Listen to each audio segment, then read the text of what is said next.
Public பள்ளி. அறம் டே 6.0 amazing learners. Incredible India seasons and colours. வாழ்க்கை அழகானது. Life is beautiful. Ready.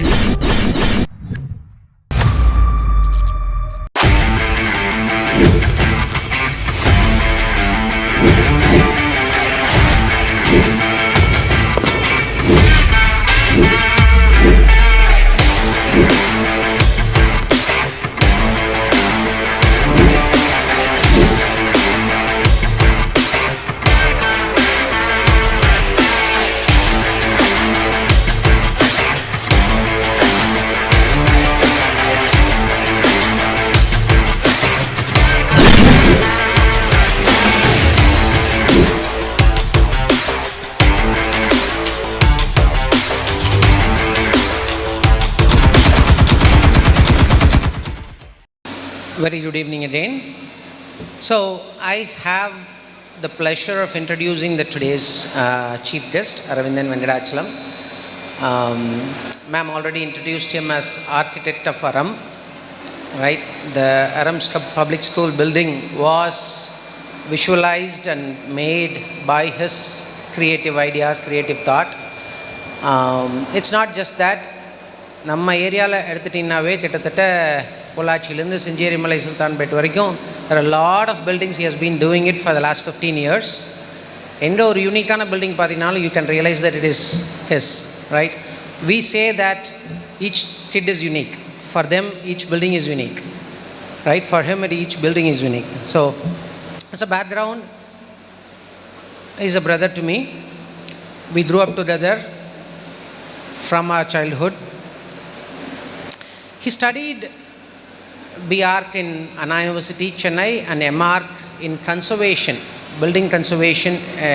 He did M.Arch in Delhi, SPA, they call it as School of Planning and Architecture, Delhi. I've seen him, when discussing with him, I've always seen him talk about how to conserve things, right? How to protect things. As an example, just comes to my mind that Engloda thought of the farmhouse, right? It's been getting expanded for third time from the initial thing of 40 years before. We are not leaving that building and moving into a different one, right? We are basically conserving it, reusing it, expanding it to make it better, to make it livable for the current conditions. So that's the thought process he brings in. He's a kind and soft-spoken personality. I haven't seen him getting tensed much at all. I haven't seen that face, basically, I would say. So I'm welcoming Aravindan Venkatachalam, who is the architect, a creator of living structures, similar to how we are trying to create the next generational students. Please, sir. அனைவருக்கும் இனிய மாலை வணக்கங்கள். உங்கள் ஆண்டு விழா கொண்டாட்டங்களுக்கு என்னை சிறப்பு விருந்தினர் அமைத்தவருக்கு அறம் குடும்பத்தினர் அனைவருக்கும் நன்றிகள். பல கட்டிடக்கலை சார்ந்த அரங்குகளில் பேசியிருந்தாலும் முதல்ல ஸ்கூல் கிட்ஸுக்கும் ஸ்கூல் சார்ந்த பேரண்ட்ஸையும் அட்ரஸ் பண்ணுறேன். இன்றைக்கி தான் முதல் தடவை அட்ரஸ் பண்ணுறேன். இன்க்ரெடிபிள் இந்தியா அப்படிங்கிற ஒரு டாபிக் கொடுத்துட்டு எக்ஸிக்யூட்டிவ் டைரக்டரு மோஸ்ட் ப்ராபப்ளி எல்லா டாப்பிக்கும் அவரே கவர் பண்ணிட்டார். அதுக்கப்புறம் என்ன பேசுகிறதுன்னு இப்போ யோசிக்கிறோம் நான் ஆக்சுவலாக. ஸோ கல்ச்சரல் டைவர்சிட்டியிலிருந்து இயற்கை அலையிலிருந்து எப்படி கிட்ஸை கொண்டு வரணுங்கிற வரைக்கும் அனைத்து டாப்பிக்கும் கவர் பண்ணிட்டார்.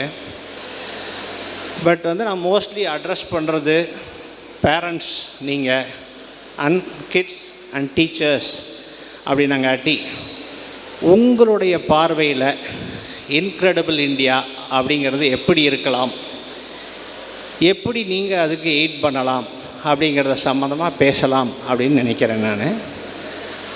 அதனால் முதல்ல ஒரு குழந்தை வளர்ப்பு அல்லது பெற்றோர்களுடைய பார்வையில் இன்க்ரெடிபிள் இந்தியா அப்படிங்கிறத வச்சுக்கலாமே. ஸோ முதல்ல குழந்தை வளர்ப்பு அப்படின்னு நமக்கு தோணுன உடனே நமக்கு முதல்ல ஞாபகம் வர்றது கல்வி, குழந்தைகளுடைய கல்வி. ஆக்சுவலாக தமிழ்நாட்டில் கல்வி சார்ந்து நம்மெல்லாம் போதுமான அளவுக்கு ஒரு முன்னேற்பாடாக இருக்கும். நம்மளுடைய சக்திக்கு மீறி குழந்தைகளை எல்லாம் படிக்க வைக்கிறோம்.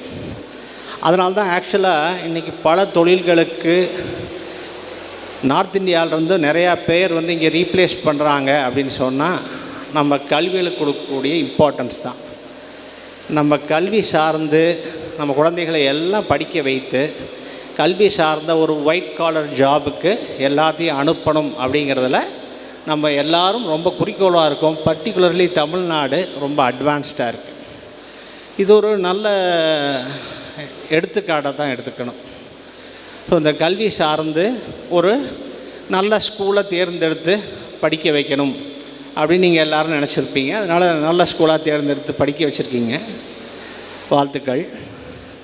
பட் அதையும் தாண்டி பெற்றோராகிய உங்களுடைய கடமை என்னவா இருக்கும் அப்படின்னு யோசிச்சு பார்த்தோம்னா, குழந்தைகள் வந்து இங்கே ஒரு 8 மணி நேரம் அல்லது 9 மணி நேரம் செலவு பண்ணுவாங்க பள்ளியில். பாக்கி இருக்கிற 16 மணி நேரம் உங்களோட தான் இருக்க போகிறாங்க. அது மட்டும் இல்லாமல் பள்ளியில் இது ஒரு ஃபார்மல் என்விரான்மெண்ட் அப்படின்னு சொல்லுவோம். எல்லா விஷயங்கள் சொல்லி கொடுத்தாலும் அவங்க வந்து கலாச்சாரத்திலிருந்து, படிப்பிலிருந்து, என்விரான்மெண்ட்லேருந்து அனைத்து விஷயங்களை சொல்லி கொடுத்தாலும் நீங்கள் பேரண்ட்ஸ் ஆகிய நீங்கள் தான் வந்து அந்த சூழலை அவங்களுக்கு ஏற்படுத்தி காமிக்கணும் அப்படின்னு நினைக்கிறேன். அதுதான் ரொம்ப இம்பார்ட்டண்ட். அதாவது அவங்க கல்வி கற்றுக்கிறதுக்கும் வாழ்க்கை கற்றுக்கிறதுக்குமான சூழலை நீங்கள் தான் ஏற்படுத்தி தர முடியும். இல்லாட்டி இன் பிரின்சிபிள் சொல்லலாமே, அதாவது வந்து வாழ்ந்து காட்டணும் அப்படின்னு நினைப்பேன் நான். குழந்தைகளுக்கு சொல்லி தர்றதை காட்டிலும் பள்ளியில் சொல்லி கொடுக்க முடியும், அவங்களால வாழ்ந்து காட்ட முடியாது. பேரண்ட்ஸ் ஆகிய நீங்கள் குழந்தைகளுக்கு டெஃபினட்டாக வாழ்ந்து காட்ட முடியும். ஒரு எக்ஸாம்பிளுக்கு எடுத்துக்குவோமே, உங்களுடைய வீட்டில் எப்படியா இருந்தாலும் அப்பா அம்மாக்கள் இருப்பாங்க, இல்லை மாமா மாமியார் இருப்பாங்க. அவங்களை எல்லாம் நீங்கள் எப்படி நடத்துகிறீங்கிறது முதற்கொண்டு குழந்தைகள் உங்களை தான் கவனிக்கிறாங்க. குழந்தைகளுக்கு அப்பா தான் முதல் ஹீரோ, அம்மா தான் ஹீரோயின் இல்லையா? அவங்க உங்களை தான் பின்தொடர்ந்து வராங்க. உங்கள்கிட்ட இருந்தால் நிறையா விஷயங்கள் கற்றுக்க போகிறாங்க.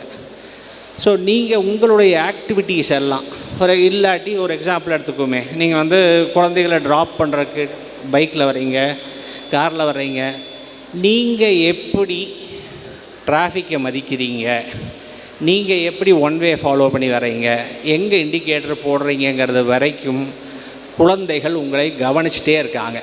நீங்கள் பார்க்குறீங்களோ இல்லையோ, குழந்தைகள் உங்கள்கிட்டருந்து தான் நிறைய வாழ்க்கைகளை கற்றுக்க போகிறாங்க.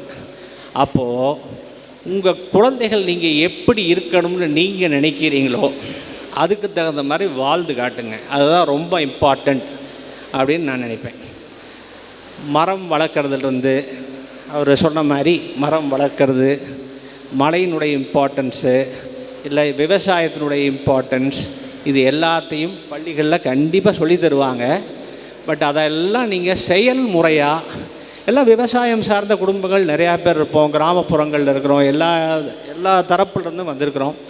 அவங்க செய்யக்கூடிய தொழிலையும் எவ்வளோ பயபக்தியோடு எப்படி பண்ணுறோம் அப்படிங்கிறது தான் வந்து அவங்களுக்கு நம்ம எடுத்து காட்டக்கூடிய ஒரு எக்ஸாம்பிள். அதுதான் அவங்களுக்கு புரியும்படி அவங்களுக்கு படிப்பிக்கலாம் அப்படின்னு நினைக்கிறேன்.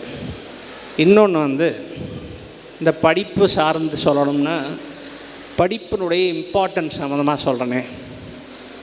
அதாவது நான் வந்து உடுமலைப்பேட்டையில் ஒரு அரசு மேல்நிலைப் பள்ளியில் படித்தேன். நான் மட்டும் இல்லை, எக்ஸிக்யூட்டிவ் டைரக்டர்ஸ் 2 பேர் இருக்காங்க. அவங்க சித்தி எல்லோரும் அரசு மேல்நிலைப் பள்ளியில் தான் படித்தோம். உடுமலைப்பேட்டையில் அரசு மேல்நிலைப் பள்ளியில் ஸ்ட்ரென்த் வந்து 4500 இருக்கும். நான் படிக்கும்போது 90ல் நான் எழுதினேன் +2. அப்போது 4500 பேர் படித்தோம் அந்த அரசு மேல்நிலைப் பள்ளியில். இங்கிருந்து வந்து ஏன் அங்கே படித்தாங்க அப்படின்னு கேட்டால், எங்களுக்கு அமைந்த வாத்தியார் அப்படி ஆசிரியர்கள்.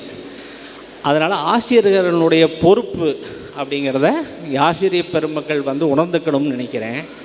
இன்றைக்கி வரைக்கும் இந்த மேடை ஏறணுன்னா எனக்கு என் கண்ணு முன்னாடி அட்லீஸ்ட் ஒரு வாதியாராவது வந்துட்டு போவார்.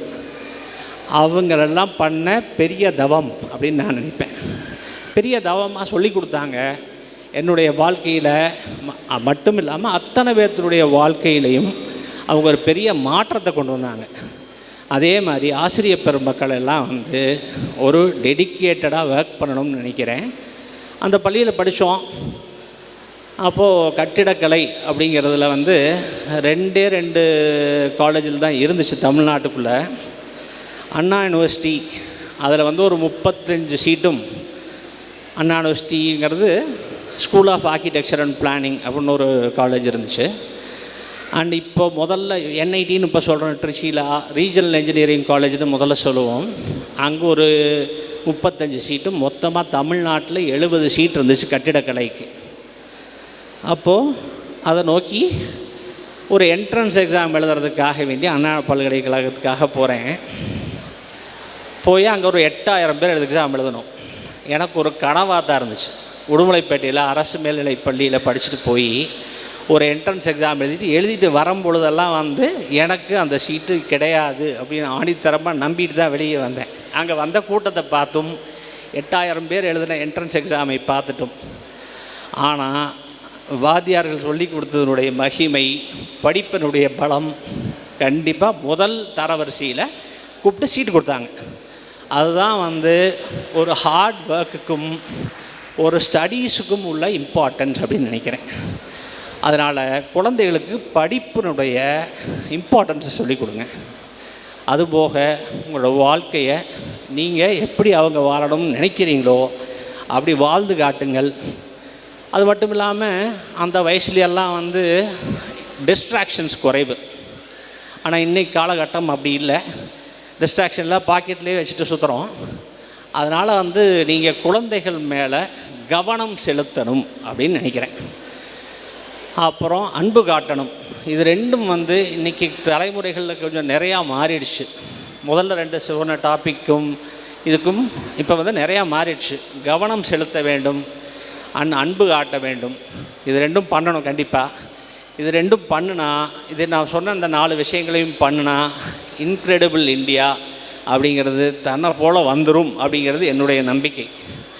இந்தியா அப்படிங்கிறது வந்து ஒரு வரைபடத்தில் பார்த்தக்கூடிய கோடுகளில் காமிச்சக்கூடிய இடம் இல்லாமல் ஒரு 145 கோடி பேர் மக்கள் வாழக்கூடிய ஒரு என்னென்னு சொல்கிற ஒரு சூழலாக பார்க்குறேன் நான்.